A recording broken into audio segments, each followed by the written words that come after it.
All right. Hello, hello, hello. Should be live. I think we're live. We got some good comments already. I This, know this stuff is is coming this through. is not going to turn into a drinking game.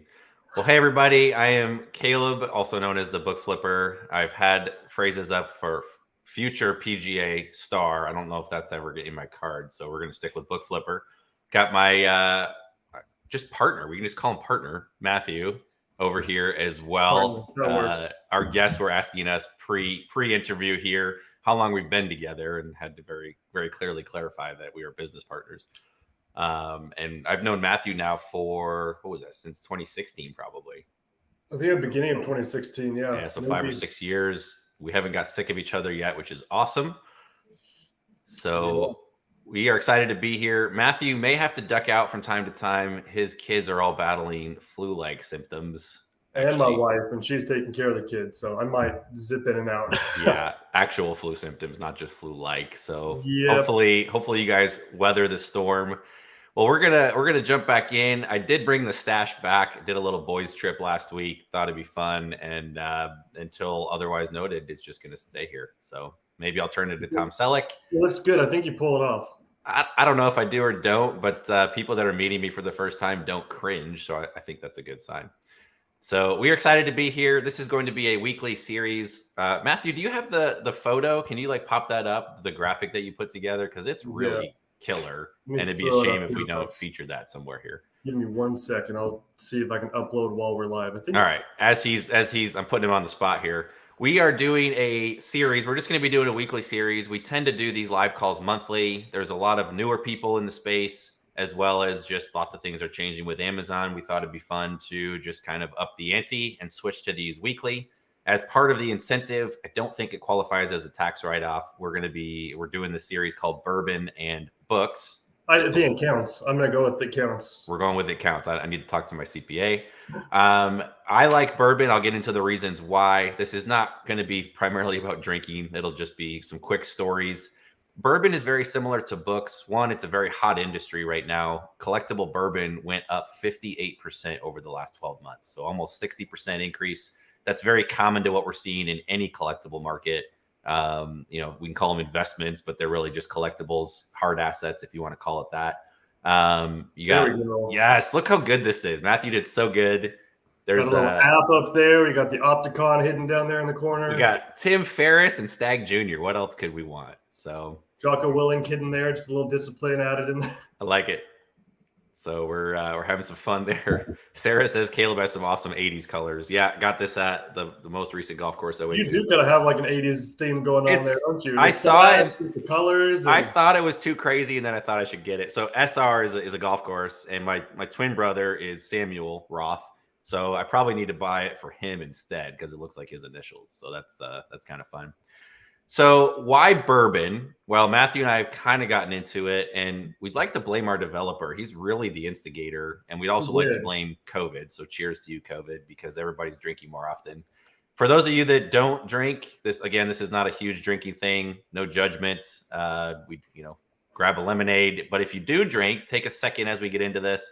Grab a beer, grab your favorite bourbon, gin, wine. We don't really throw shade. You can get a White Claw. That's fine too.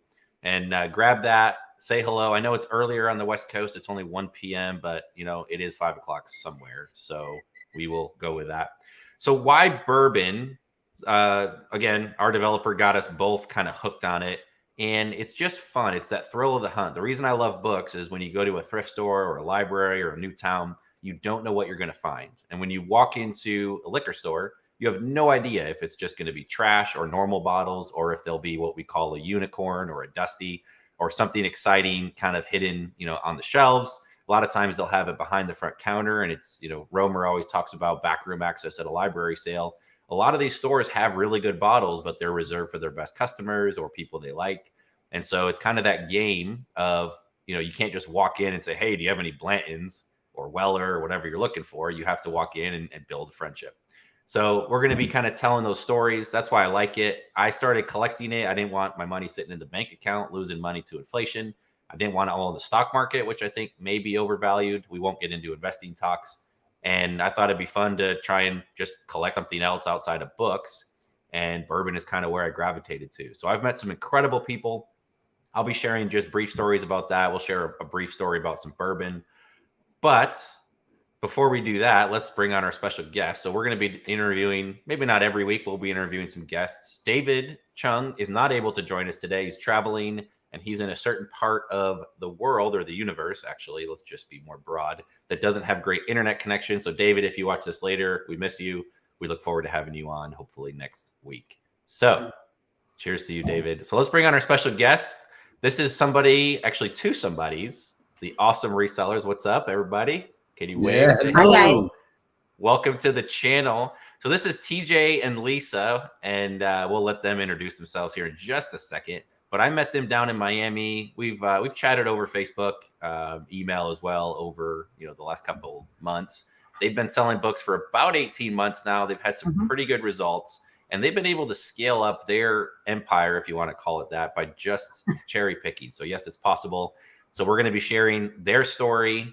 And why don't you guys say hello, introduce yourselves, let us know where you're from, and what we can expect out of this epic interview. Hi, guys. I'm Lisa. Now, TJ.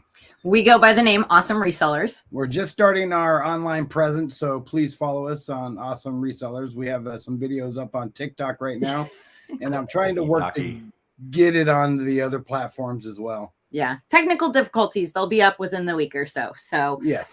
Like Caleb said, we've only been doing this for 18 months. And do you want to know, do we tell why we got into this or how this went? Sure. Let's get into the why, and then we'll kind of save some of the numbers and other questions for after we get past the bourbon phase. Okay.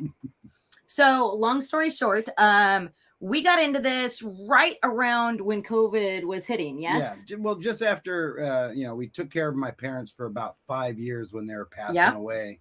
And then when they passed, we were like, we don't know what we're going to do next. We don't know. Because we kind of during those 5 years gave up our careers and this was our full-time thing for 5 years.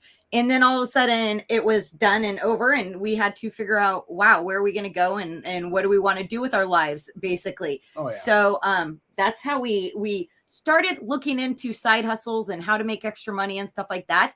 And that's when he came to me about selling books. And I literally kind of thought, like everybody else, why do people read books? Like, except for the online, like there is not a lot of market. I see your smile, but I have not a lot of market for physical books. And I was shocked and still shocked at times of how much people like to hold a good book in their hands. Oh, yeah.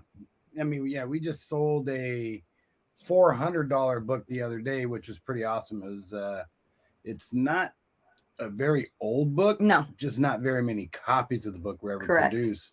And just to find a book that I paid less than $1 for, that I can turn around and sell for $400, that still just blows my mind.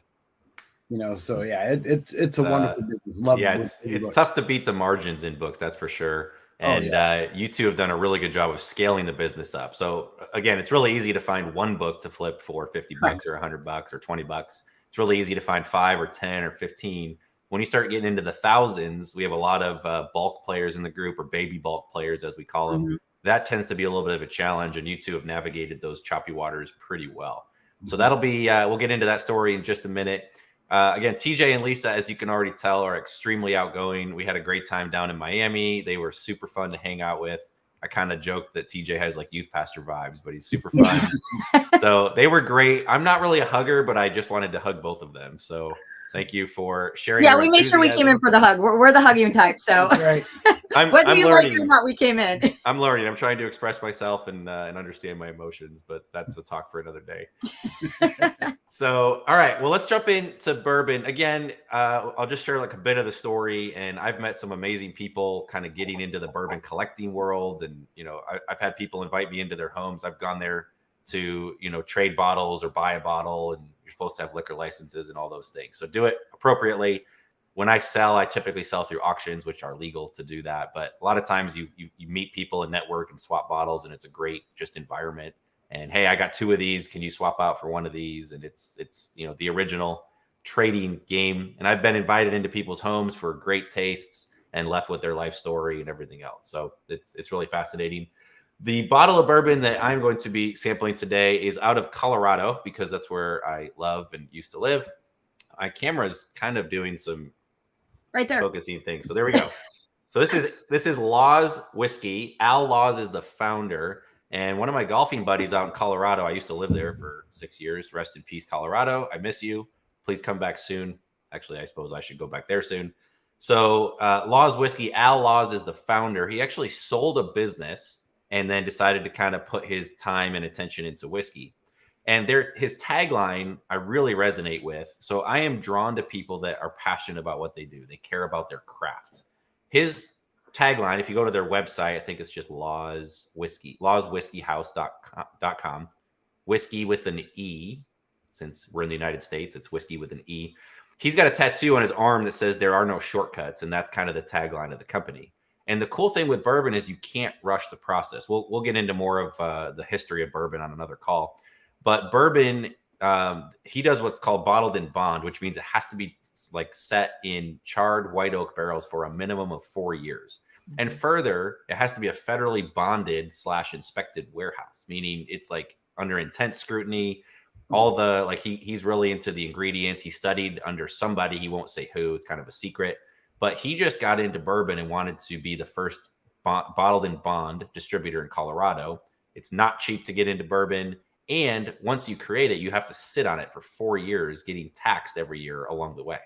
So he perfected his craft, fine-tuned it, and he's always tweaking, created it, invested, put the warehouse together, put the barrels together, invested in all the ingredients, made his first batch, and then the timer set off, and he has 4 years until he could start selling it.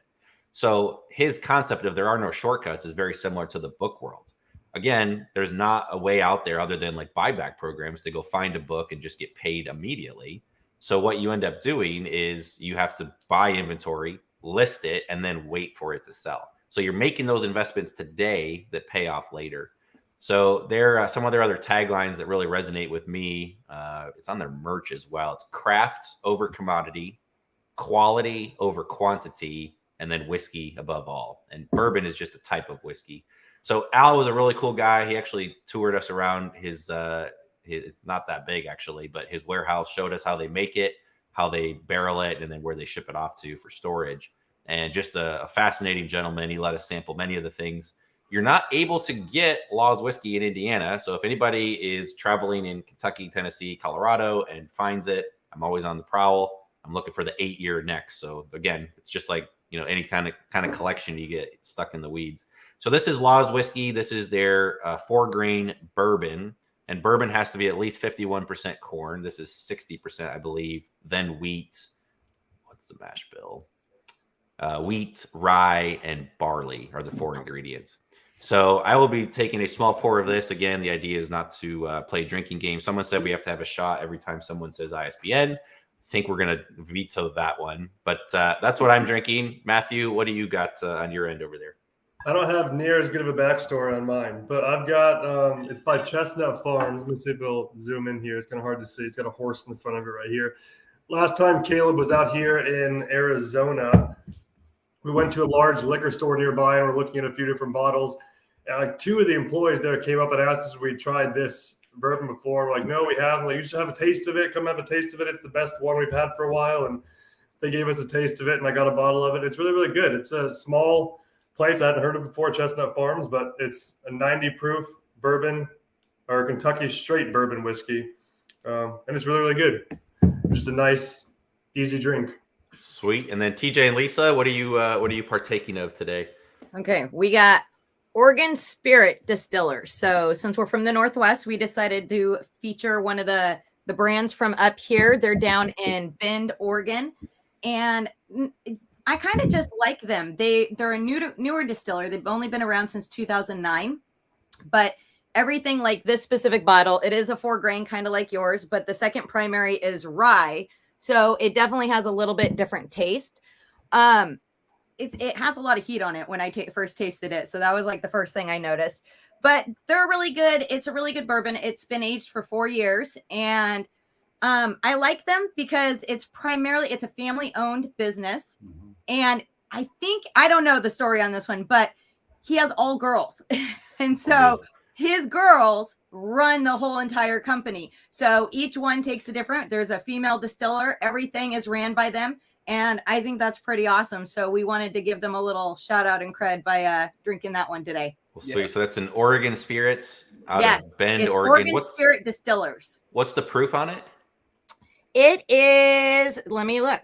It is a 94 proof. Okay, Matthews was 90. I guess I win the battle. This is 100 proof. So bottled and bond is always 100 proof. So 50% alcohol for those that don't know what that means.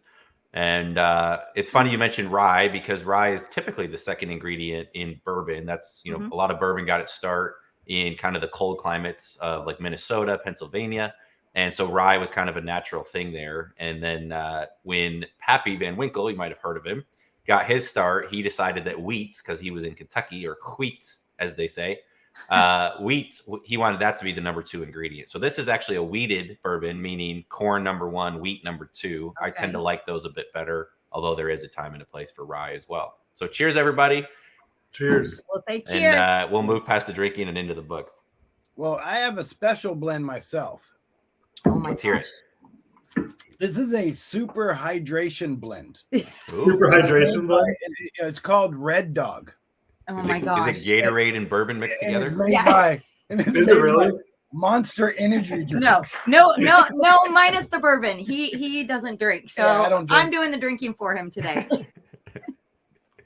Junkman has a good comment. He says, I need more snob lingo, flavor and notes of cherry, and the tannins are light with a hint of odor of dog. I'm not a super taster, actually, so I'm not like super good. I just know what I like. Bourbon is cool. We'll get into age and everything else. The sweet spot for bourbon tends to be 5-ish to 8 to 10 years old. Mm-hmm. Some people brag that bourbon is 25 years old. Most of it evaporates by that point just due to storage and the way that, you know, the world works. So a really old bourbon, and it also picks up a lot of flavors from the barrel, tends to not be better. So it's kind of fascinating. It's fun to nerd out over all this stuff as well. So if you guys are drinking something fun, drop us a comment. Let us know what you're drinking, or even if it's water. I know several people said they were at the office. So if you are imbibing with H2O, let us know that as well. So let us know what you're drinking. Drop a note too. Let us know where you are. We'll shout out a few of you. All right, enough background story. So TJ and Lisa on the West Coast, you guys got started during COVID. So walk us through a little bit. Both of you kind of were in this business, or was one of you primarily running it and the other had a day job? I saw a video of this really skinny kid doing these webinars. We love Avery. I'm guessing he was shirtless in the videos. Yeah.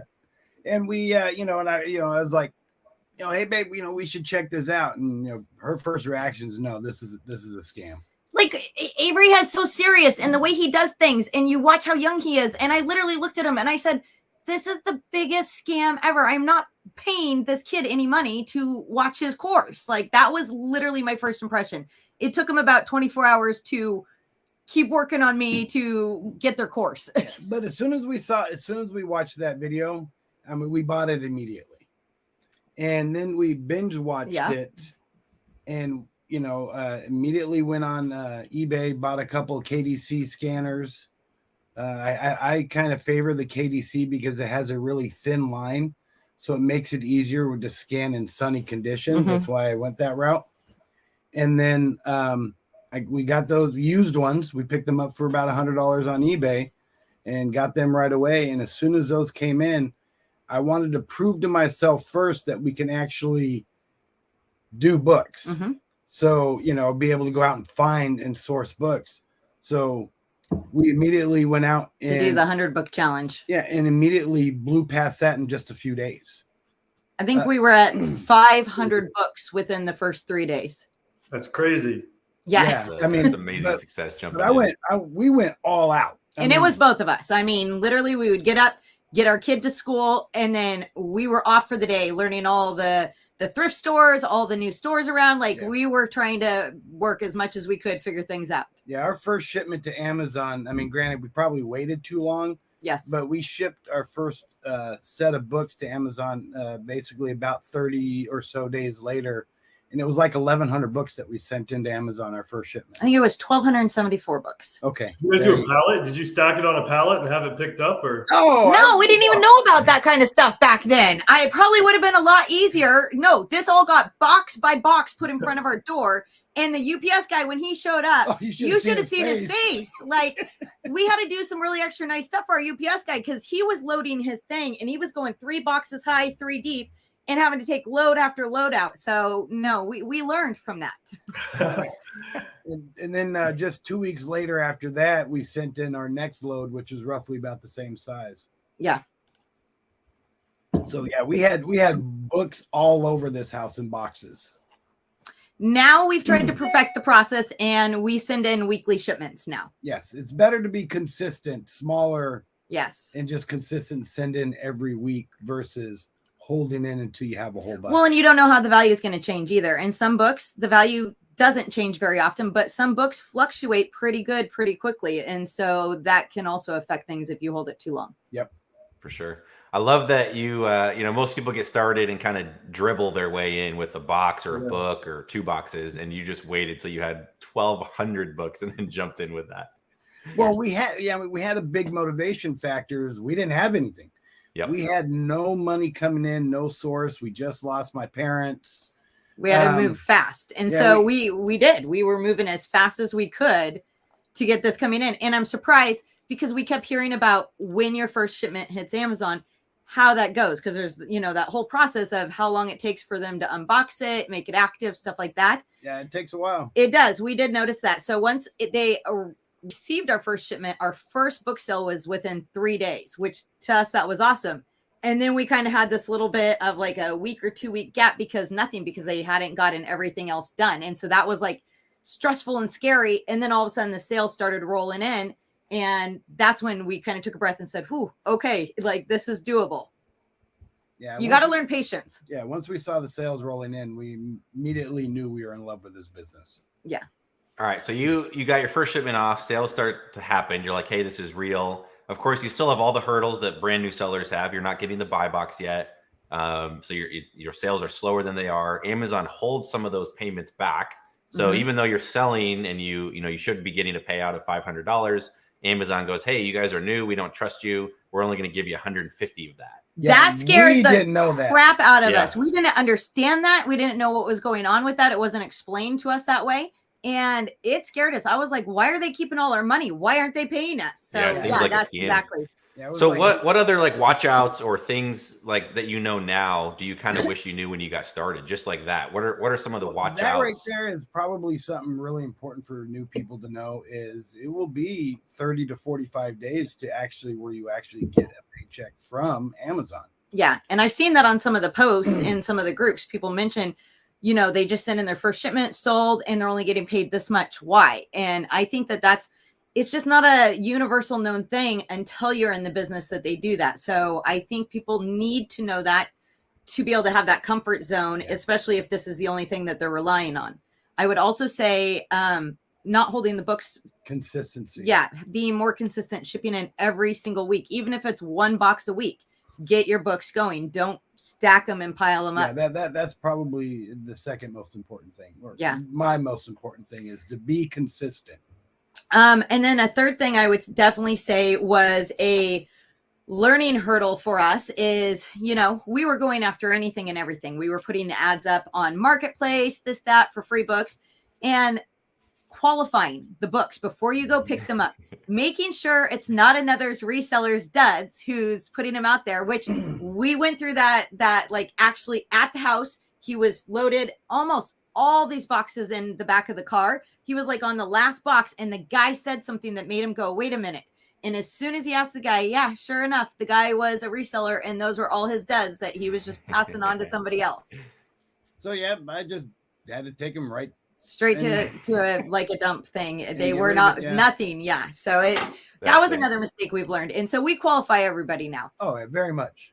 Yeah. They did their work. It's interesting. We've had a lot of stories when we were getting started and going to thrift stores. We'd sometimes encounter other scanners and you could tell they'd been there for a bit. Their cart was half full. It's like, shoot, we missed out.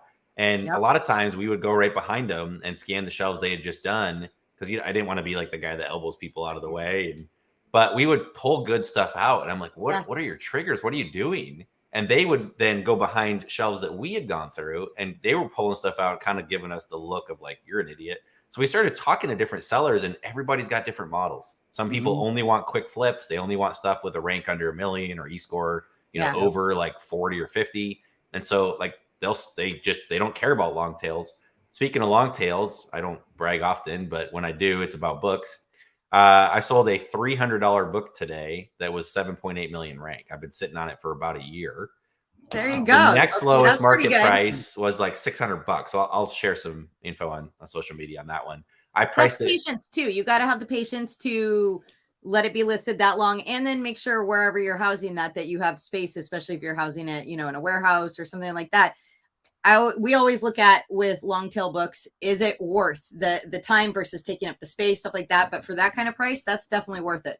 Exactly. So those, I don't mind sitting on those for a while, and like I treat it like a portfolio. Some of those books will sell, most of them won't. But if a small percentage do at that kind of margins, that's pretty good. Well, let's kind of pause for a second. Let's take a couple questions. One, Mike is saying, "Hey, there's books behind you. Well, why are they not at an Amazon warehouse?" So well, there's a couple different business models. When I recommend everybody doing Amazon FBA because nothing's in your house. That's what I would prefer. I love it. But then there's FBM, and we started doing merchant fulfilled when Amazon did their big cuts and cut everybody's inventory back.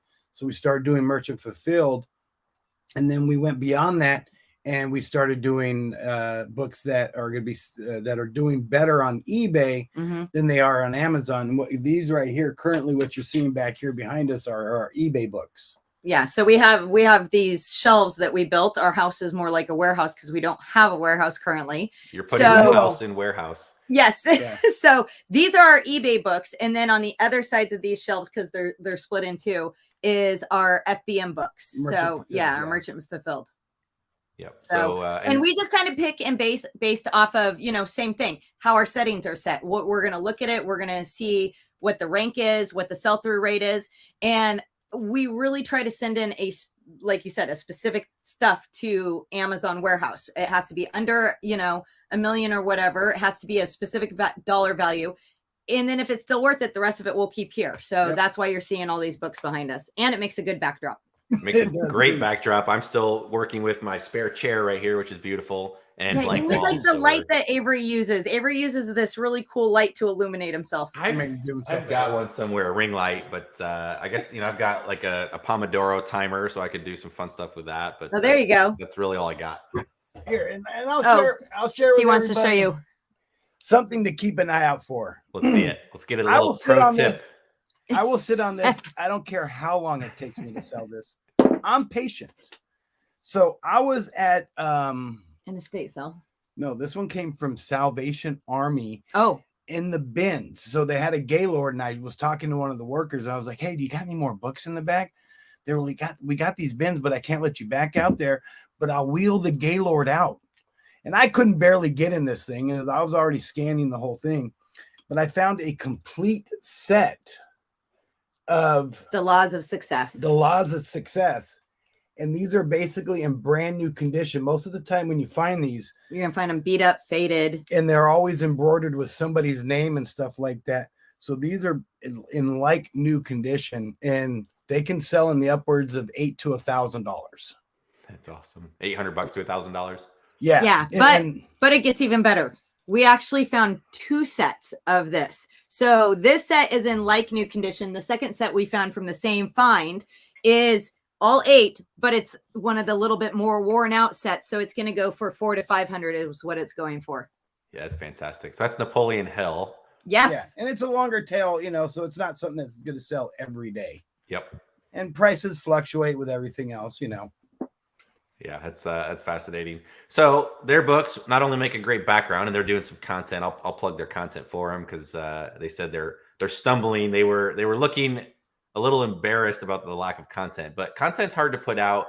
There's actually a gal I follow. If you guys know Emily Zuge on TikTok, she does like the crazy logo redesigns, and I don't know her. She's extremely sarcastic. She does funny stuff like Detroit Lions, and she's like, your logo makes no sense. It's literally a lion. She's like, it should be Detroit Lines, and she'll spell Detroit wrong, and then she'll just have lines drawn across it. And her content went viral enough that Detroit actually picked up on it. I think they were selling her merch in their gift shop, giving it to their players. Like, she was massively successful on TikTok.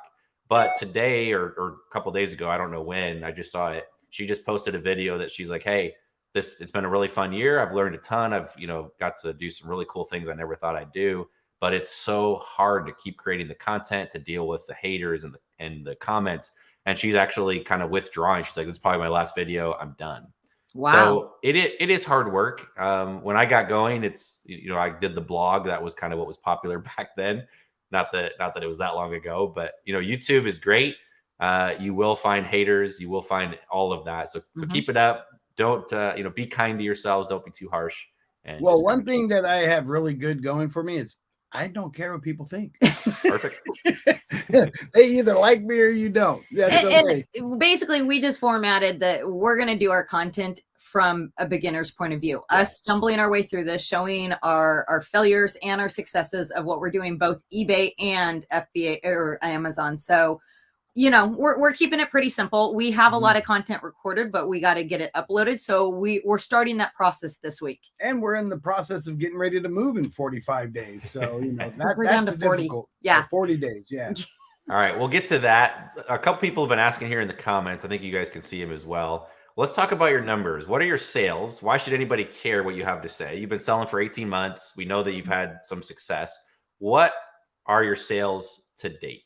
Well, to give you an example of how hard we pushed, and this is not for everybody. Everybody doesn't have to push this hard. But between my wife and I, we scanned over 200,000 books in our first year. I know. Thanks to Scout IQ. And we proudly wear the t-shirt because without that, there is no way we'd make it as far as we have. No. Scout IQ is by far the number one reason why we were successful the way we are. You got to have that information to know that you're making a proper buying decision. And Scout IQ just does it very quick and easily, just like that. Okay, so you put a ton of work in. You got 200,000 books scanned. That's really impressive. What? So talk like how many books did you list during that time? Do you have a rough feel of that? And then what are your sales over the last 18 months? Well, the last 18 months on Amazon, we've done. Are you talking the number of books we've done? Over 6,500 yeah, books. We've sold 6,500 books. And I know we're well over $150,000 on Amazon alone. Now, combining in the selling of books on eBay and FBM and all of that, we're up to 216,000. Yeah. That's fantastic. So 216,000 over 18 months. That includes eBay? Yeah, that's eBay, everything. And that's beginner. We've only been doing eBay for 6 months now. So because we weren't doing that in the beginning, we were solely working on Amazon. But once they brought down the hammer and lowered our limits, then we jumped on throwing our books on eBay. So we've literally only been doing that for 6 months and have done over 50,000 on eBay in books. That's fantastic. So it's not just Amazon. There's other platforms that do well, and that's important to branch out. So you're doing on average 12 grand a month. What was your last month? It's kind of a slow period for books. Do you know what you did roughly this month in April? On the spot. So what we're doing here is we are starting our book business over, because when they did the limits, it put a bad taste in my mouth. And, I allowed my books to go down to only having 240 books into Amazon FBA. And that was it. We were up to, at that moment when they brought us down, we were at 7,800 books in the warehouse. Yes. And then they said no. And so that's when we started jumping towards the other direction. But do you know for the last month? Well, I mean, so for this year so far, just year to date, we've sold 834 books. Okay. And we've done that equals out to $19,484, which is roughly about $23.26 a copy. Because we try to keep our per book copy at about $20 minimum. Yeah, that's a pretty impressive ASP. So for those of you that are cherry picking, keeping a higher average selling price is really important, because you're going to have returns, you're going to have refunds, you're going to have challenges, and your time is really valuable. So bulk players typically that are doing FBA tend to end up in around the $10 to $12 range for ASP. Some even go a little bit lower. At that point, Amazon's eating a ton of it. There's a large fixed fee. Amazon charges $1.80 plus 15% of the sale price, and then they charge FBA fees, or you have outbound shipping charges if you're doing merchant fulfilled. Those outbound shipping charges or the FBA fees are relatively fixed. You're going to pay the same rate, whether it's a $10 book or a $100 book. It's just based on the weight of the book and the dimensions in Amazon's warehouse. So if you're selling $20 books, you're typically going to be netting somewhere in the $10 to $12 range after Amazon fees. And if you're selling $10 books, you're typically netting between $1.50 and $4. Yeah, $4. So I was gonna say the cheaper the books that you're selling, the more you're just making Bezos rich and funding his rocket programs and everything else. And it becomes a numbers game at that time when you're in that price range. I mean, you're not going to make it huge unless you're doing the massive numbers. So with us cherry picking, it works better for our numbers because we don't have those large inflated numbers that we're cherry picking and making sure its per book average is higher. Yeah. So there's some people asking about your margin. So your margin would be whatever you're left with after Amazon's fees. Then we can back out cost of goods. On $23 books, you're probably netting close to $13 to $14. It just depends on the weight of the book, I would imagine. Well, and the way it breaks down for us on Amazon FBA, our average per copy is $22.91. On FBM, our average is $25.39. Yep, because you're probably doing more long tail, higher value books. Yeah. FBM. Yeah. Yep. And we do big sets that way and stuff like that. Yeah, so that margin is going to be about 55 to 60%, give or take, after Amazon fees. What's your typical buy cost? Anywhere between, really, it's under, typically, I'd have to say my average is under $2. Okay, so let's just be conservative. Let's say $2. So on average, you're selling a $23 book. You're bringing home about 13 minus the $2 buy cost. So you're spending $2 and you're getting a net profit of 11 for every book that sells. Those are pretty good margins, 550% gross margin. The so on the what do you say, $216,000 in sales? Yeah. If you get 55% of that, again, being conservative, that's about 118,000 over the last 18 months. Again, minus buy cost, minus your time, minus gas, etc. There's a lot of things you can write off. Yes. Not bad for jumping in with cold feet. I think for beginners, there's people bigger than us already doing bigger, but I think for us, it's a pretty good starting point for literally having zero knowledge, jumping in this and going full bore. I mean, it just shows it is doable. Obviously, this is our full-time job for both of us. And I mean, it shows people if you really want to invest the time, effort, and there's multiple different ways you can go about doing this, but it is a doable thing. Yes, it is. Very much. We're definitely proof of that. The cool part, so TJ and Lisa were speakers in Miami, and it was fascinating because we had Amazon Lit was in the house, Scott Needham, which I think he said he was a top 10 Amazon seller at one point. So these guys and some of the other speakers are just doing crazy numbers. Like we're talking $3 to $4 million a month in sales on Amazon. They're mostly doing private label and wholesale, actually primarily wholesale. But so they're sharing those numbers, and of course everybody's clapping and cheering, and that's fantastic. And I loved it because the two of you got up there and you were so excited about what you're doing. And you're obviously at a very early stage in the journey compared to, 15 years down the road. And, you share your numbers. And I think it was like 130 grand on Amazon or something was the number you threw out. And people were like standing up and clapping, which was awesome because some of these guys are they're doing that in 2 days, right? They're eclipsing you. Yeah. And yet the hustle, like recognizes like, and people there that are doing crazy numbers, we're able to stand up and go, hey, that's motivating. So that was a really cool, heartwarming. Fathom doing $50 million a year. No, but doing books would be pretty difficult to get to that. There's a few companies that do. Better World Books, Thrift Books, Discover Books. Those companies are north of that, but that's pretty impressive. But it was interesting because you learned there just from talking with people. You could tell almost by talking with certain people how driven they were, what their motivation was. And so I think within that group of getting to go to that was so amazing because you get drawn to these people that have the same energy level as you and get to learn. And everybody, because we felt this big compared to everybody else's numbers and intimidated by meeting people and even walking up to you and saying hi and stuff like that, everybody was so nice, so willing to talk to us and so willing to help out. And I did like that because it wasn't like a snobby business thing where everybody's trying to hold it tight to the chest and not say anything and just brag about their numbers. So we got a ton of benefit from that. And I love just being around that type of energy of all those sellers. Oh yeah, that was pretty amazing. It's another parallel. I talk about this often. I worked in the corporate world. We're doing marketing for a knee replacement company, joint replacements for Johnson & Johnson. And we have three companies that do joint replacement in our small town of 15,000 people. And since then, one of them has bought another. So we're down to two big ones and a lot of smaller players. And everything's kind of tight-lipped. You know, you go to town, you're like, ooh, they work for the other guys, and we can't talk to them, and we certainly can't, tell them how we're doing. So it's just kind of funny. And in our business, everybody's pretty open, with the exception. I always say everybody has their one thing that they just won't share.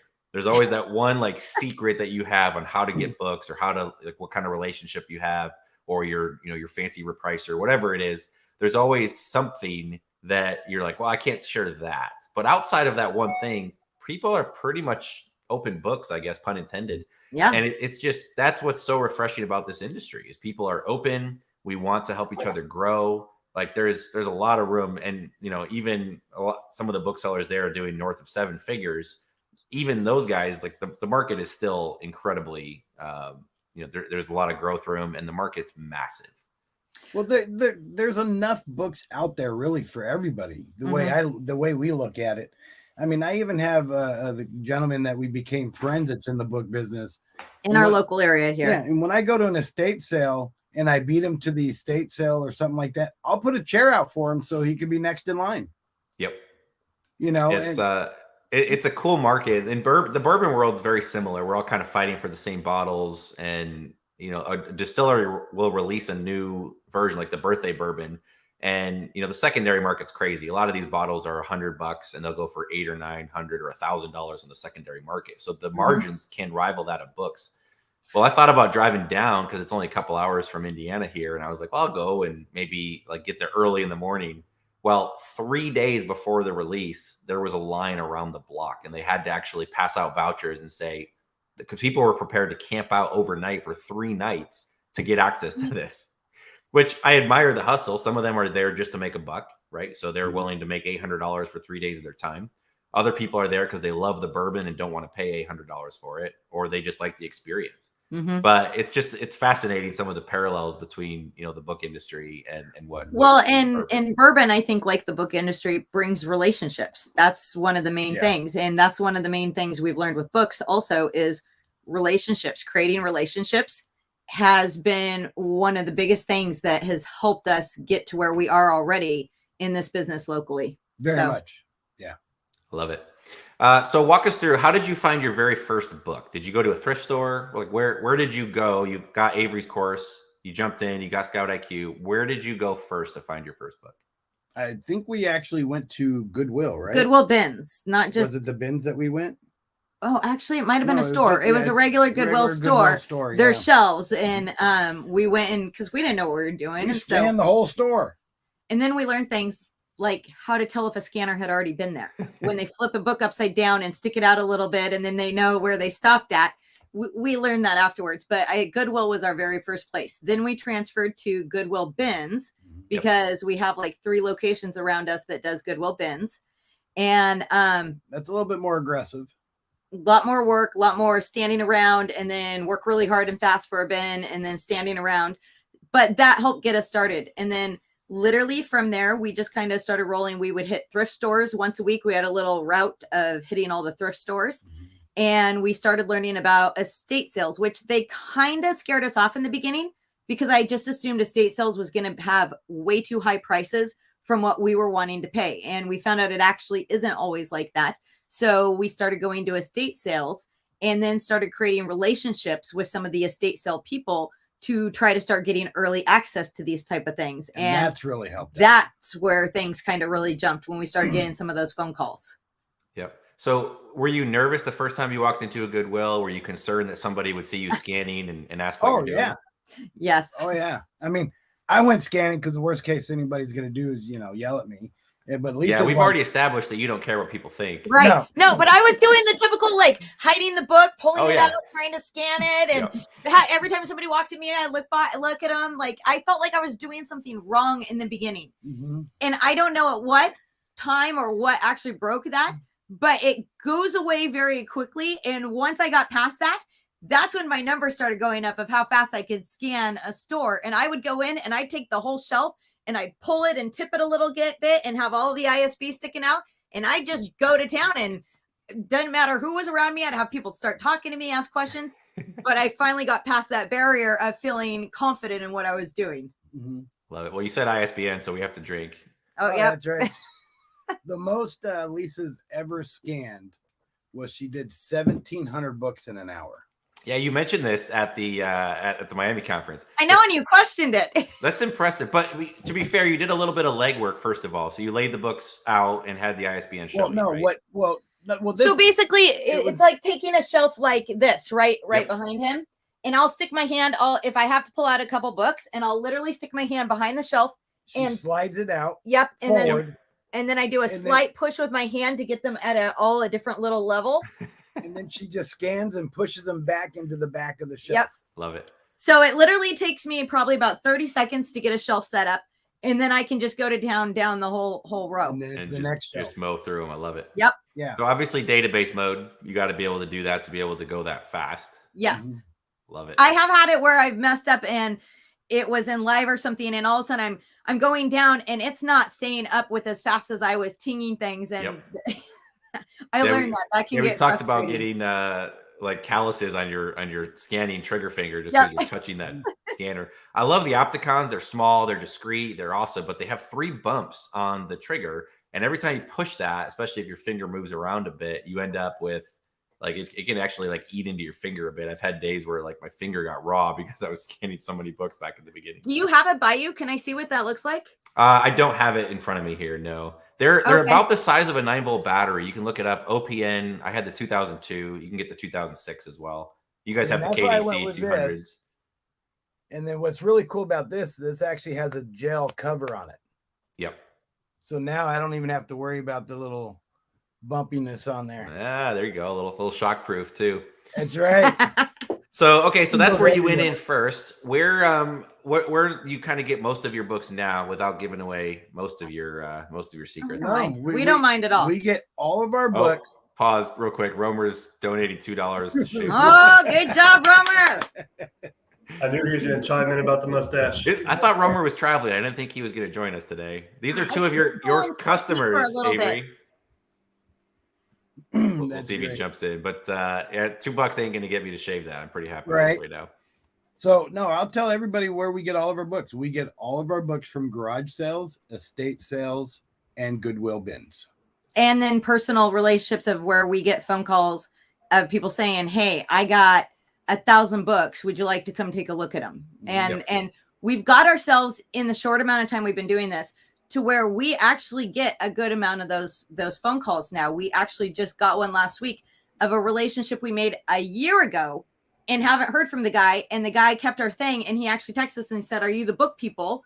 And Yes, I had us am. come back out and go through everything he had. So the relationships also have really, that's our if you were going to have a secret, that would be our secret weapon of where we get all our books, a lot of them from. And, Yeah, and so- he's a reseller too. The guy is a reseller, but he just doesn't have value in books. He Yeah, resells other things. So talk to us through the relationship aspect. You said you left the thing. Did you get business cards created? How do you like let somebody know that you're a reseller? I just write down awesome book people. He literally does. He doesn't even put our names. He just I puts put TJ awesome Lisa, but sometimes, but he puts awesome book people, and then he gives our number. But we're also the type that we kind of make an impression on people when we meet them. Yep. So a lot of times they do remember us, and then we'll just give them our phone numbers, and they give us a call or a text or something like that. yeah. So you two are obviously fairly outgoing. What would you give advice to somebody that's not as outgoing, that is saying, "Hey, I'm not that comfortable talking to people. I don't want to do that." Well, How do I leave my business card, or how do I make an impression, or how do I get someone to call me about that? It is just as simple as if you have a business card, and I know you can get them made for, you can get 500 of them for like $20 or something like that.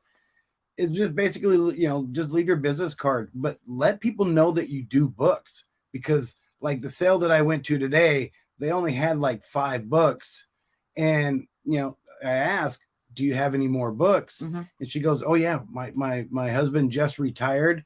He's an old school teacher, and we have a whole bunch of books. And I said, well, you need to call me. Let me go through them and help you get rid of them out of your house. But it's just simple as just give them your business card. Say, hey, I buy lots of books. If there's anybody that you know, or if you have any more books, yeah, please just give me a call. You don't have to get into a whole lot of detail, because sometimes people will just go just off of, hey, this person buys books. If you don't have a business card, I've even done it where I'll, ask for their phone or ask if they can, real quick, if I can send them a quick text, and I'll put Lisa, the book person. And so that way they have it permanently in their contacts. But if you're shyer, you, which I was in the beginning, very uncomfortable, just like with scanning, walking up, trying to create these relationships. And you just have to simply ask, especially if it's an estate sale person, do you have a book person? If you ask them that question, you'll be amazed at the answer, and then what that can roll into. Well, no, I don't have a book person. What, do you guys specialize in books? So just asking a simple question has opened the doorway for us to be able to create some of those relationships. You will get no's. You will get people that say, no, I've had a book guy I've been using for 10 years. I call him for everything. That's great. You say thank you, and, you move on to the next. So I will say we probably got more no's than we've gotten yeses, but the yeses have turned out really positive for us. One of our best clients, actually, we do primarily consignment sales now. One of our best clients, we tried to pitch them several years ago. They said we already have a book guy, book girl, whatever. They already were good. About 2 years later, they went to their backup book person and had a deal with them for a year or two. And about 4 years after our first contact, they reached back out and said, hey, you mentioned a program. We'd like to learn more about it. And they've signed up with us, and it's been probably our number one source of books. That's so awesome. A lot of times it is a long game. And one of the taglines we say on our book flipper Facebook group is, this is not a get rich quick thing. It's not a get rich quick scheme. You got to put the work in. Right. I get flack when I say it's a game, but it's an inventory game. It's an inventory business. It's a serious thing, but it is an inventory piece, and you can't just get the books and turn them right into cash outside of a buyback company. You've got to list them, wait for them to sell. So I see some of the comments where people are saying, hey, I've been doing this for 2 weeks or a couple months, and I'm struggling to get sales early.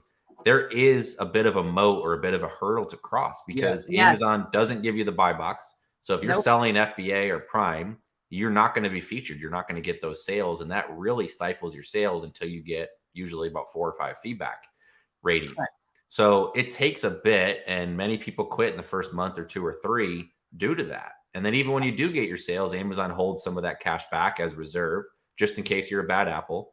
So there is some of these hurdles. And if you're committed to getting through it, you can kind of pop out on the other side. And you too can, instead of having a blank wall, can have a shelf full of books behind you as well. Yeah. And it is a numbers game. It really is. It's like you said, it's a serious thing, but it's also a numbers game, because you will get to a point where, to make a certain percentage, you need to have so much shipped into Amazon. You have to have so many books listed. And so it is a numbers game. We have our own numbers that we strive for every single week to achieve so many books, to be shipping in so many every week. So it is a numbers game for everybody. And I think that number is based off of truly where you're at. Is this a part-time thing, or is this a full-time thing? Those numbers are going to change. Yeah, I mean, if you're only looking for $500 an extra a month just to make your car payment, it's extremely easy to do that with just books. And that's just by going out 1 day a month. You can do that. Yeah. But I think if you're doing this more full-time, like a lot of us are trying to do, you got to figure out what is scalable for you. And I understand every city is different. Every neighborhood is different. And that's the thing you hear a lot from new people, it seems like, is, well, my town doesn't have a Goodwill outlet or this or that. There's always a stumbling block. We're about to move to a place that's going to have a lot less options out there for us. A lot. But it's a stumbling block. You either right then and there mentally choose to get around that, and how am I going to maneuver this and still make it with this? Or that becomes your wall that you hit, and then you end up falling out early. So it is a numbers game, and it is a waiting game to get past those, I would say 2 to 3 months. I mean, on our third month or fourth month is we actually hit $10,000. No. We hit $10,000. Our third month, I thought. 45 days in. Oh, okay. There you go. Sorry, earlier. Yeah, no. Yeah, we crushed it. Yeah, it's fantastic. Spending in that kind of inventory, which really helps. So a few people are asking where you're located. I think we mentioned it earlier, but where are you located right now? We're located just outside of Portland, Oregon, and Vancouver, Washington. So just outside of Oregon, just cross the bridge. We're right there, right in Washington. Yep. And then you're moving to where? We're moving to Idaho. Perfect. And you're home of the blue field. I always think my TV is screwed up. So yep. So, all right. So I will give out a secret. Let's hear a secret. Okay. So most people won't do this. I don't mind sharing. That's why there's so much business. Okay. A secret source gave me 1,500 books because a lady was moving out of the country and she didn't want to take all 3,000 books with her. So she narrowed down to 1,500 books. And I'd have to say 90% of those books were good. That's how awesome it is. Contact people in your local area that does organizations. Like So, not organizations, organizing your house. Yep. Like the be organized and this and that. Call those, because when they're set to do a large estate or something like that, they don't handle it all themselves. They have a book person. They have this person. So getting your name on those kind of lists are another really good avenue. Yeah. So when they need to go into somebody's house and help them organize their house because they got too much stuff, well, they need to get rid of stuff. You want to be a contact who's that person that will come in and take those books off their hands, either for free or by purchasing them. So what kind of collection had a 90% yield?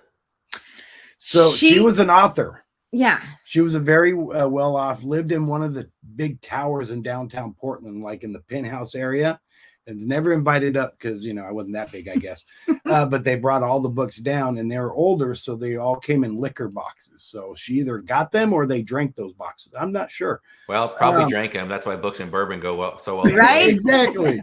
But yeah, literally, she wanted to get rid of half of her 3,000 collection because she didn't want to transfer that over the seas again. And she did not want them going to a disposal place. So she liked the idea of us taking them, knowing what we were going to do with them. Yeah. And she liked that idea. But her books, really, they were that good. They were a unique genre. They weren't just, there was nothing romance novel, anything like that. These were all real literature books. Some of them were first edition, signed, stuff like that. I mean, but 90%. It was probably our most positive find. We were very pleased to bring in that amount and have that many turning up good every single one. Yeah, that's why you're in the game. The longer you're in the game, there's a phrase in sports. It's like the harder I work, the luckier I get. It's the same thing. I guess we have to take a drink as we say. Okay, I see that. Sorry. But there's this concept that the harder you work, the luckier you get. And the longer you're in the game and the more you get your name out there, the more those things tend to fall into your lap. And that's not just luck. That's a result of putting in all that effort along the way to get to that point. We had a guy one time call us and ask us, this is one of those you actually kind of have to go, can you say that again? He said that they were getting ready for a large estate sale. We knew who he was. We know his company around here. But he actually said he needed us to come in and clear books before the estate sale because they had so many books at this estate sale. Pick me. Yes. Thank you. Yeah. They literally had no room in this. And I saw it once we showed up because I didn't know what to expect. Every single room, wall to wall. And then they had built walls down the middle of the room, both sides. It was like a full library in there, but they had other stuff to bring out. And so he said he wanted about half the books gone. And so we spent, I think it was like 6 hours at this place. Both of us just busting our butts scanning, and the whole entire garage.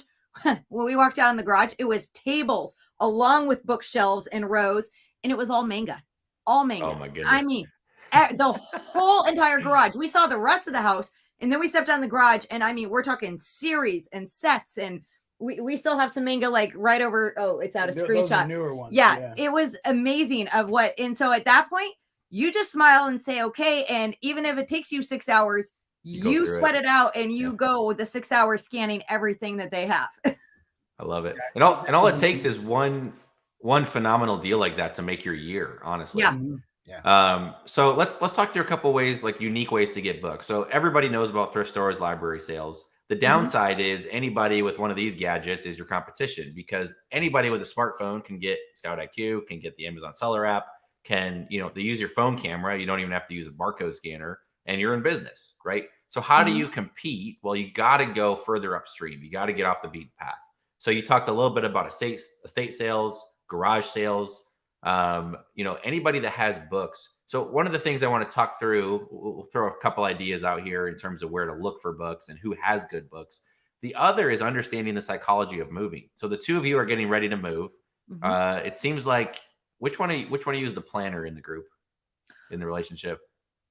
Depends on what it is. I'm the organizer. Okay. He's the, let me lay out the plan, and then I got to organize it to make it work. So who does the spreadsheet and kind of getting everything ready to go for the move? That's you. That's me. That's going to be TJ. So when you, at some point, you always have these great intentions and you set out and you're like, you got your T minus whatever, you're at 45 days till your move. So you know what you have to do, get your moving truck, get furniture loaded, have, invite your friends over, all that stuff.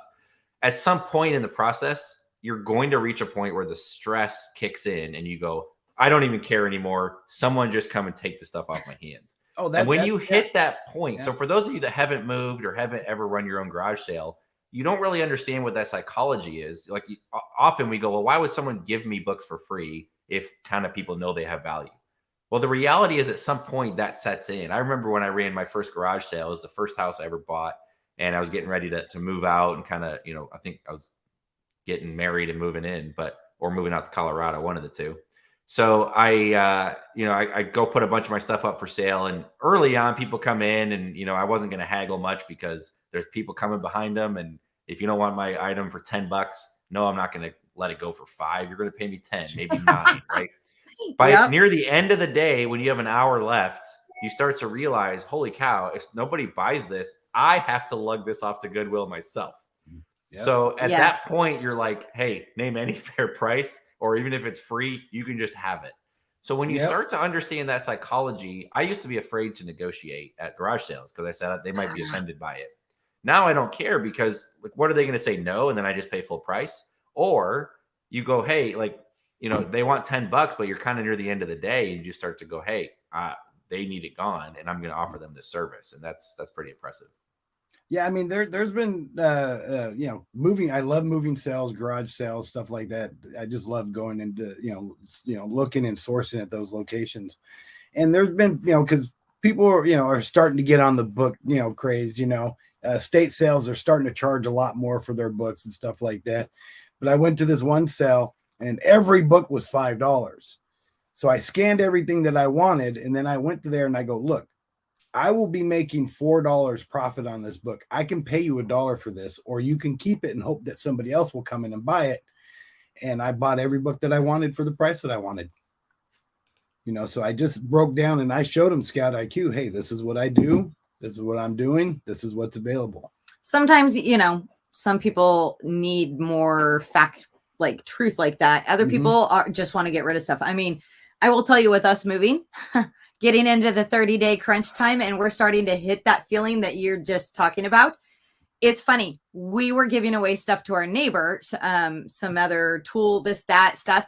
And he literally looked at us and he's like, you guys sell stuff for a living, but you're giving it. And we said, at this point, our stuff, we just want it gone like you do. And so we're just giving it away to get rid of some of it. So I very much understand that. But you will run into a lot of sellers who feel that way and they just want stuff gone so they can have some space and freedom and figure stuff out. Oh, very much. Yep. And again, it's not always about dollars. Sometimes it's dollars. Some people are motivated by money. Other people want the convenience or the headache to be gone. And if you can kind of lean into that, that's really good. So, okay. So people have mentioned college professors, of course, have access to really good books. I missed right when I moved back to Indiana, actually a good friend of mine, we go to church together. He was one of my college professors. They were downsizing their entire collection and he had 10,000 books and he's a science professor. So he has phenomenal books. A lot of it's dated. Some of it doesn't have value, but out of those 10,000, you're probably talking like 20 to 25% keep rate with some really good stuff in there. He didn't know I was back in town, right? I hadn't made a big deal on Facebook that I moved back to Indiana and I missed out on it. He dropped them at Goodwill. So that's a huge miss. And those things happen every single day. Someone's donating a big collection. Somebody's moving. Yep. Sometimes they end up in trash cans, Goodwill. You never know. So So the those more- are out there, and the more you network. So who else would have books? Let's just brainstorm that a bit. And then we're going to actually take a few questions. We've been going just over an hour. You two have been awesome. We will wrap this up here shortly. So if you do have questions for TJ and Lisa, or for Matthew, or for my mustache, you can actually ask those, and we'll try and get to as many of those as we can in a little rapid fire format. But so college professors obviously are going to have a bunch of books. Where else have you found good success in terms of people getting quality books? Yeah, so there's writers that will have their own book collection, and sometimes, they need to downsize. Auctions, like Churches. yeah. Churches sometimes will have good collections of books and they need to downsize. So we had it was a Jewish school that was doing a full clearing. They've been a school for who knows how long, and they finally did a full clearing of the school of all their different books. And we got a hold of them, and we went in and took everything that they had. And that was an amazing find. I mean, you never know between schools, churches, stuff like that. Some are long tail. Some are, but it's another option. What's another good one for you? Organizing people is huge. Organizers. We do like organizers quite a bit, because it's not just one. You get on a name of a list for a whole bunch. And, Portland has some higher end areas. So I made sure we found out who those higher end organizers were. There's two different ranges we kind of found out with organizers, and we made sure we got in with some higher range. And one of them was tougher to get in with. It was almost kind of like she interviewed us and stuff like that, because she didn't want people in her clients' homes or anything. But that's also made a big difference. Yeah. Realtors. Oh, I think it was Jasmine mentioned earlier in the comments I saw about sending out letters to people moving.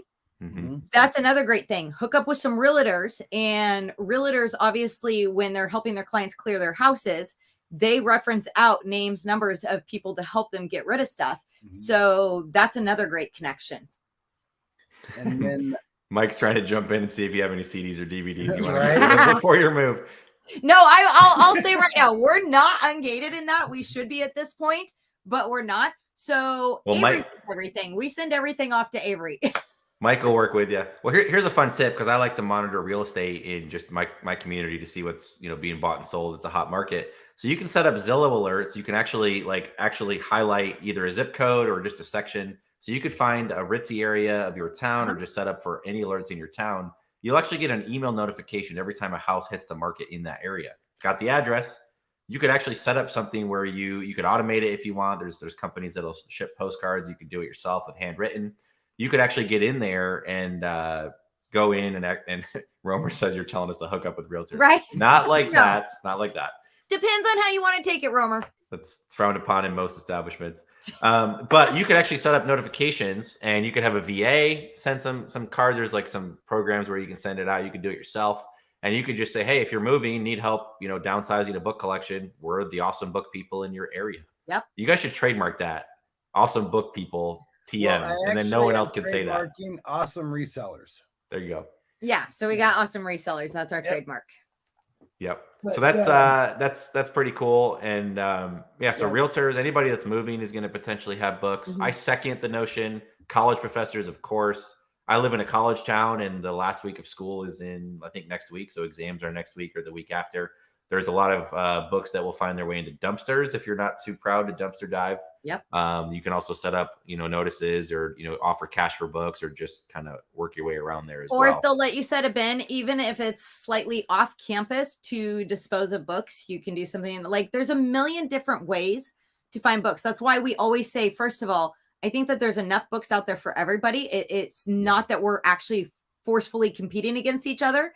And number two, be nice to everybody. You don't need to be mean to people out there, because there is enough for everybody. And if you're doing it right, you will find your books. Yep. Do not sell your duds to another bookseller.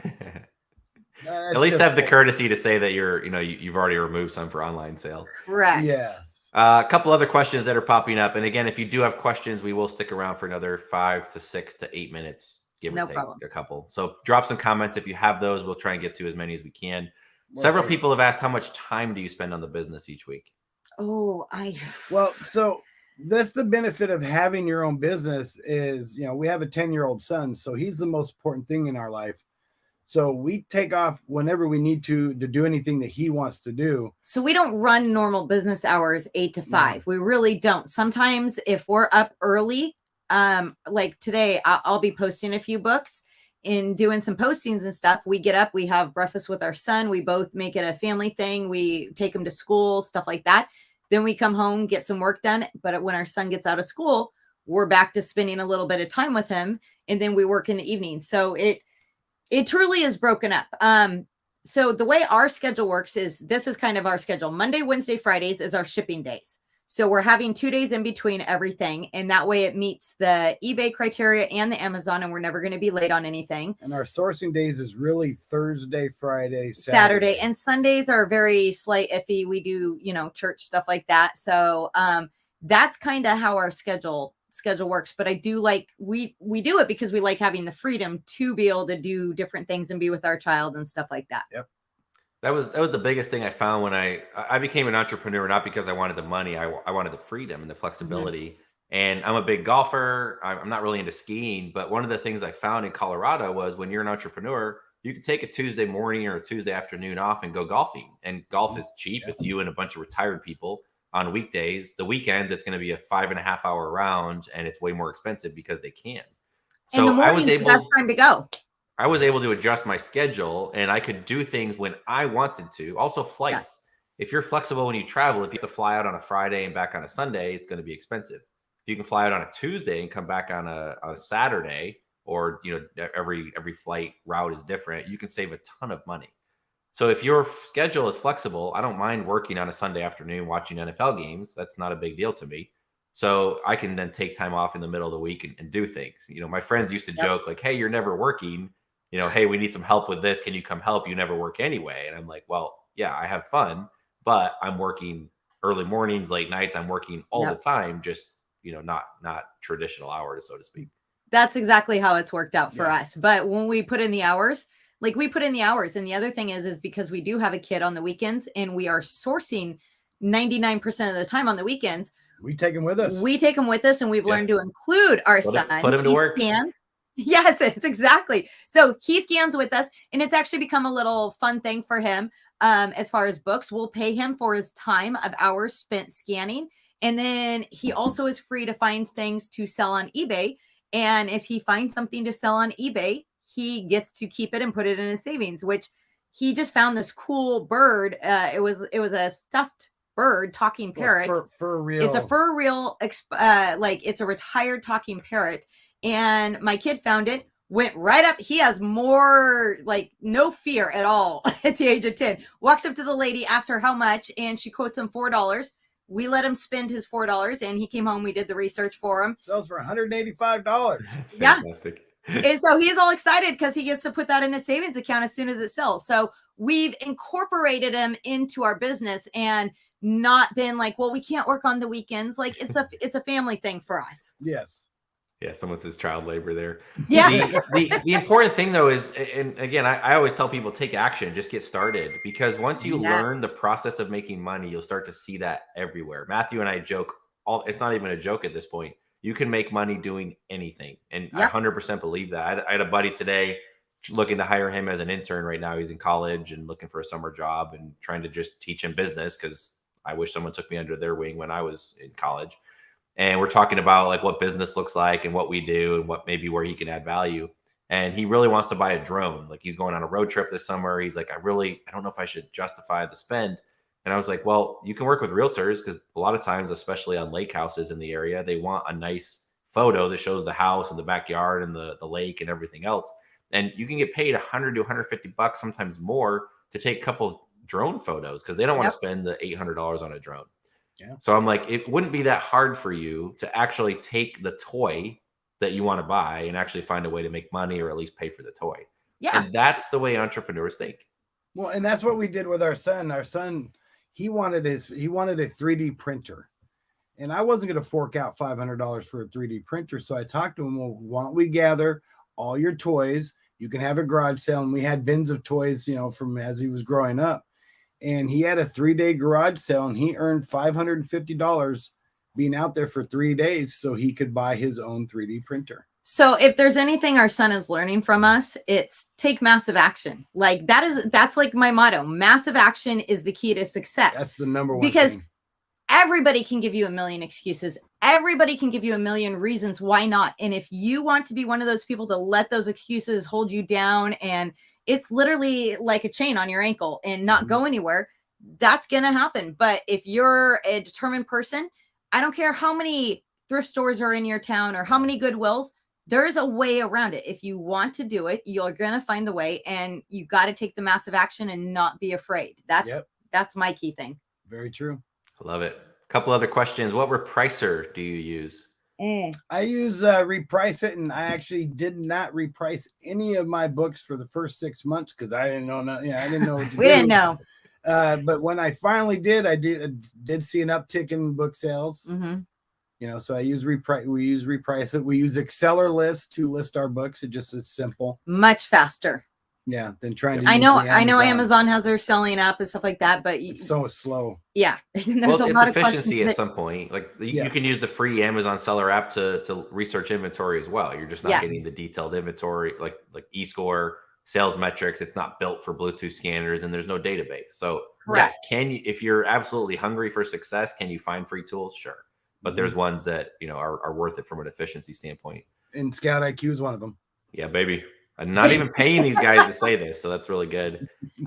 Somebody on Facebook didn't log into the app, so I don't know who it is, but they said, can you tell us a little more about the program that'll be based on old books? That will be one of the future Bourbon and Books. So I do want to know about that because we've started getting into so many old books. I was actually going to bring that up. I heard that you're going to be doing a show off of this. I really want to know about this also because there are a ton of old books out there that do have like this, that have really good value. So I want to know more about that. Well, stay tuned. We'll be bringing on an expert in the collectible books field. It's something I've overlooked, and true classic book people don't really even look at anything with ISBNs anymore. They're looking for that Napoleon Hill set. They're specializing in eBay. Typically, that's where the buyers are. And I'm the new school guy. I just want a barcode scanner and an ISBN. I already finished my bourbon, so I can't drink anymore. You said it twice now, actually. But I'm new school. I want to find books that have have barcodes, and I treat them more like widgets. This is actually a buddy of mine, Dan, does like hard money loans, and we do a ton of business together. He's a really cool guy. We've done some Airbnbs. He sent me a book called Margin, and he put this giant sticker right on the book with like his company name, Muletown Lending or Muletown Funding. Muletown Funding. Did you tell him that's not a good idea? And it's one of those crazy stickers that doesn't come off very well. So when I'm done reading it, thanks for the book, Dan, I now have to figure out how to get rid of that sticker because I don't want to leave it on my shelf. I want to turn it back into a couple of dollars. So I digress. But I'm the new school kind of guy, and so we've got an old school guy that understands the collectible book market. You'll learn a ton. He offers a consignment program as well. So if you don't want to touch them, if you want convenience, he's got a program similar to restricted inventory as well. Mm-hmm. So Matthew, you want to bring up any other questions that popped up there, and we'll cut this thing short in about. I'm looking through some of these to make sure we haven't already covered them. We find a few here. I did see a while. I can't find the comment right now, but someone asked you guys how you choose what to sell on eBay versus what to sell on Amazon. I saw that a little while back. I think we don't really purposely look for eBay books. No. That more comes in quantity when we're getting large quantity loads without going through every single one. Yeah. Or when we see a set like this one here, this is an Encyclopedia Britannica, but it's old. Mm-hmm. So when we come across stuff like that, it's a really good deal. Then that's when we'll kind of look it up on eBay to see what it's doing. But our main things that we look for Amazon is we look at the rank. We try to be 1 million and below. We look at the eScore compared to how many are listed. And then, of course, we're going to look at our profit range, which we do. Not everybody, but we have a specific profit range, knowing some of the other numbers that we want to hit to be able to make a good income. Yeah. I mean, eScore is probably the most important thing that I look at. Perfect. Someone else asked here, they said, what do you do with duds when you're picking up, I guess, like books from different places? If you're picking up all the books, what do you guys do with the duds that you're not able to sell? So what I don't do, they give them to other resellers. Have you back on Facebook? So what we don't do is we do not do estate sale pickups after the estate sale, because Mm-mm. I've already been there, scanned all the good books, took all the good books within the right price range. So you're only going to get what's left over. Now, if you can get them for free, that's one way that you could do that, to where you can look up on eBay. You could do things like that. You can do that. But we found a paper recycler really close to us that I just take all my duds right over to them and put it right into a Gaylord. And then he pays us per pound. So we met somebody at the convention who said they actually have to pay their paper recycler to take their stuff. And with us, I guess it depends on your state, stuff like that. It's different. We get paid for delivering so much poundage to this guy. Yeah, we don't even have to separate paperback versus hardback.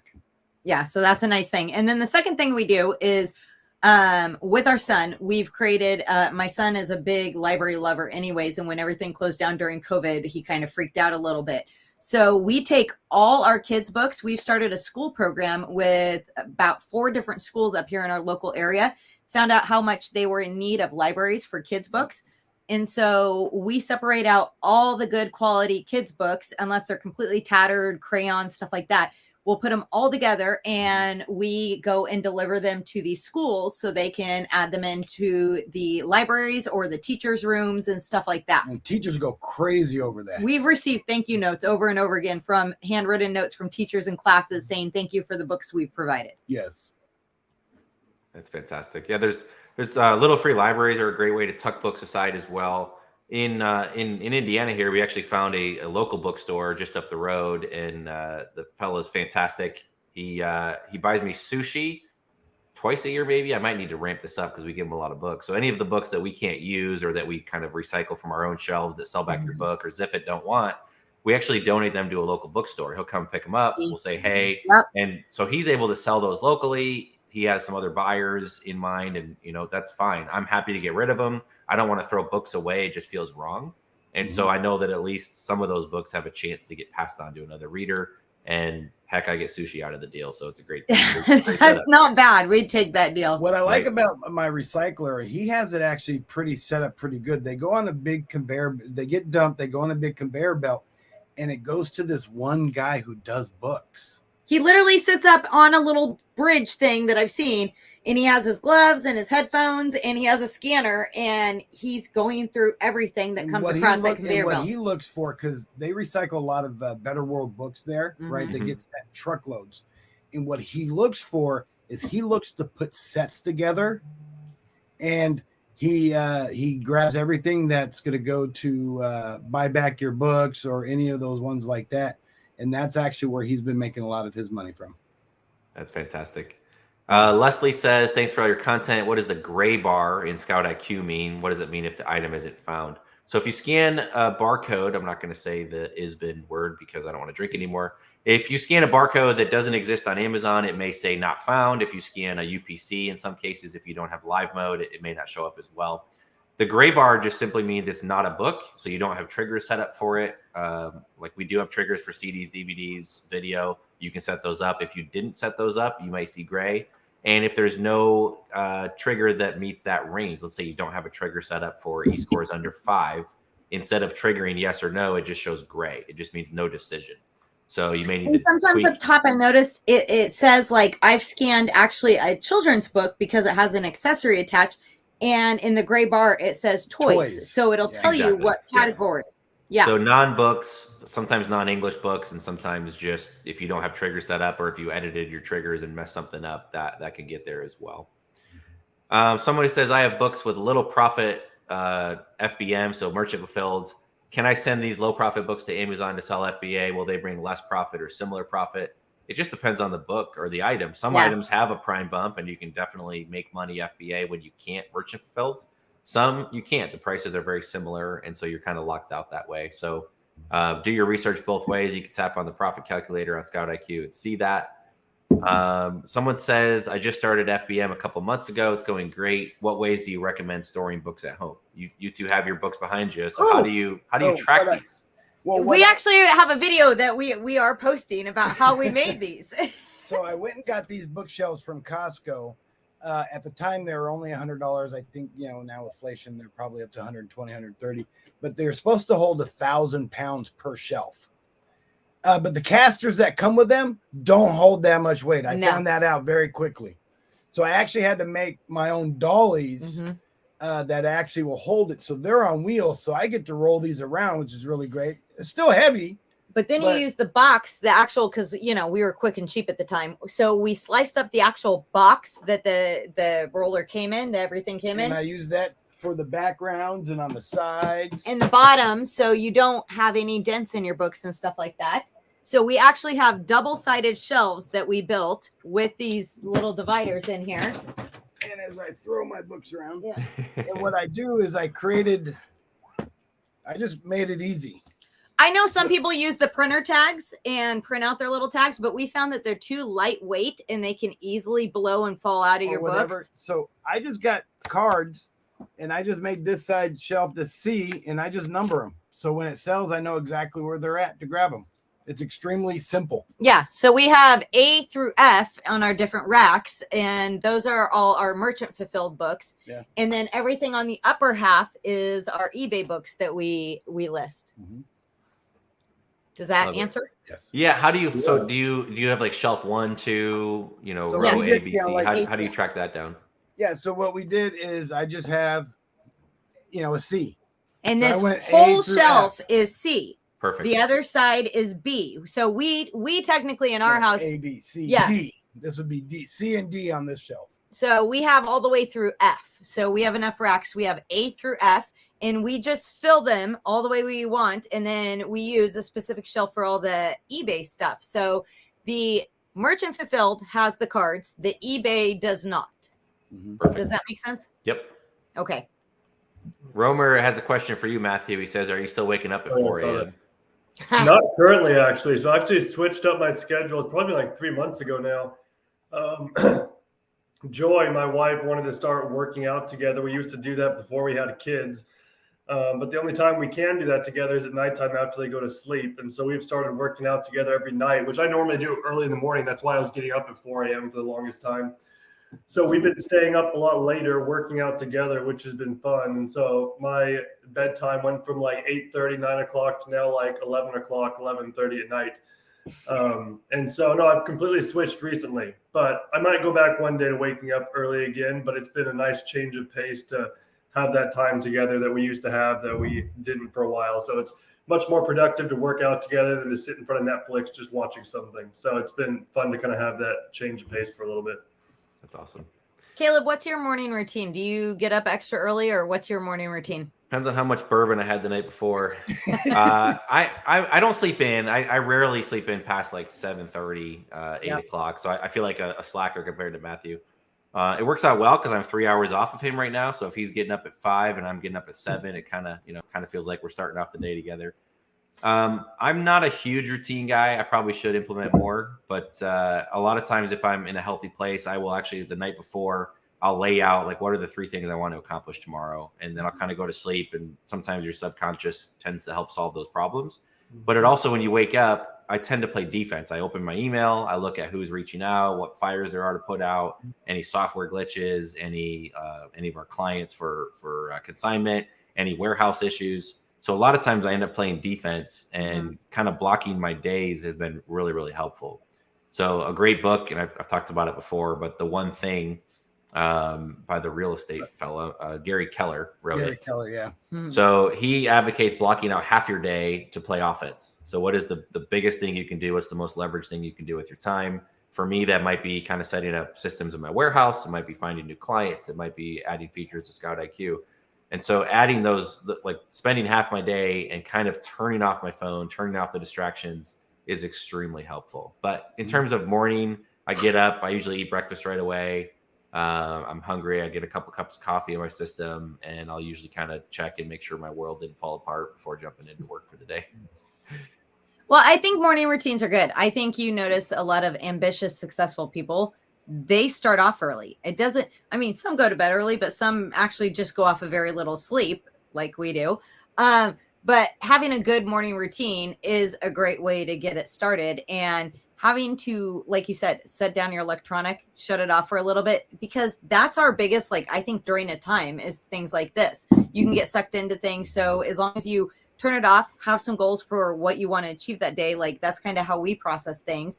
And then we just power through it. It definitely helps you stay on the right track. Because if you spend half your morning doing nothing, this, that, not even thinking about work, and then all of a sudden you decide to dive into work, well, your body and mindset's in a different mindset now, and it's not going to be as easy to get as much work done. So yeah, we're in bed usually by midnight and wake up about 7.